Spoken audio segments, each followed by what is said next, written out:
Okay. So, GAN USDT.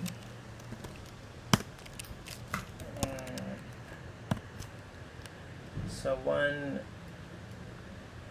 week. Sa 1 week.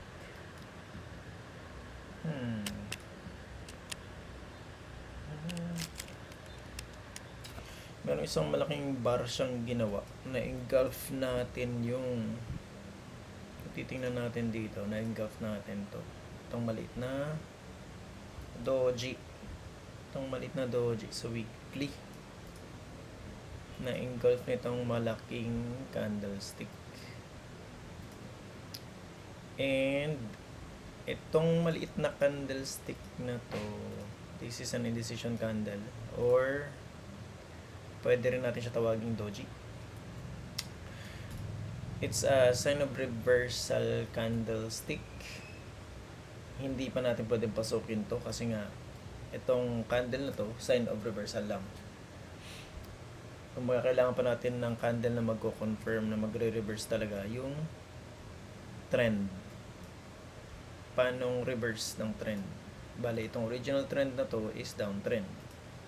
Yung sinasabi nating reversal is if umangat siya and hindi siya mag-continue pababa.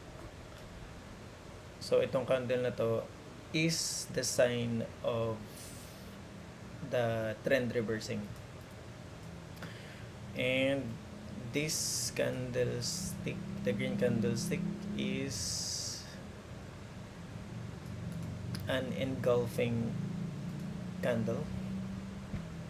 In-engulf niya tong maliit na candle na to, which confirms the reversal. Malikot. And again, this is in the 1 week time frame. Medyo malaki siya. And i-play natin siya. Tingnan natin. 1 hour guide natin 15 minutes. Ano mangyayari? Yun, nagprint na siya ng red candle sa 15 minutes. And unti-unti niyang bubuuin ang ating next candle. And again, confirmed na magre-reverse because of this engulfing candle. But let's see kung gagawin yung market. Ang na-expect natin, medyo mabagal siya. Gawin natin siyang 1 tick na nga lang. And, gawin natin siyang 1 hour. Parang matagal ata yung 1 hour. Update and 6. 1 hour. Ayun.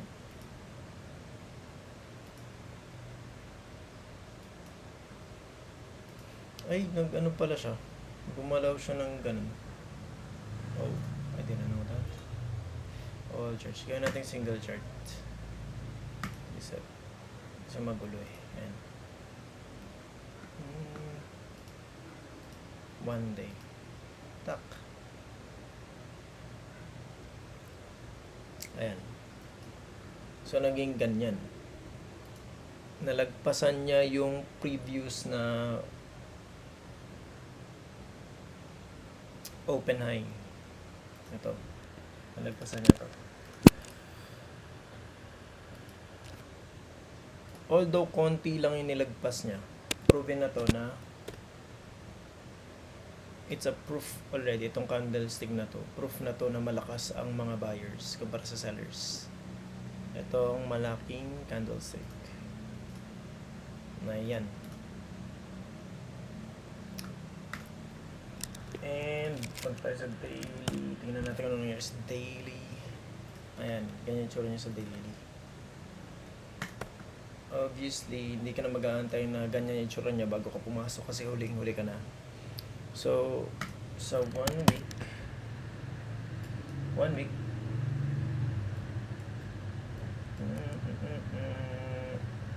sa 1 week pa lang makikita na natin na pwede natin siyang pasukin dito pa lang sa candle na to. Yung engulfing candle na yan na maliit. Then, pupunta ka niya sa daily, obviously. Pagpunta natin sa daily, ito na yung itsura niya.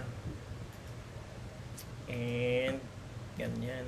Obviously, hindi rin natin papasukin yan ng ganyan yung itsura niya. Pupunta ulit tayo sa weekly time frame. Sa 4 hours time frame. Ayun. Haruy. Todo breakout. Todo breakout.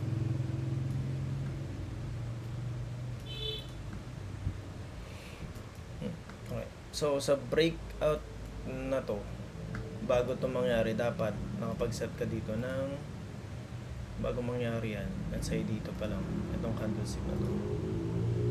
Dapat may mga alerts na tayo dito na sinet or alarm.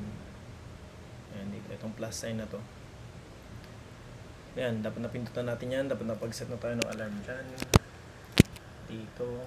At least dito. Ayan. So, bago niya ma-break, bago pa siya tumuloy-tuloy pataas, bago siya dumiretso pataas, at least nakapagplano tayo kung anong gagawin. Bago niya ito mabasag. Itong ano na yan, resistance. Actually, kahit itong channel lang eh. Yan, pwede tayo mag-set ng alarm dito. Pag nabasag niya na to. So, pwede ka mag-set ng alarm dito or dito. And that's it.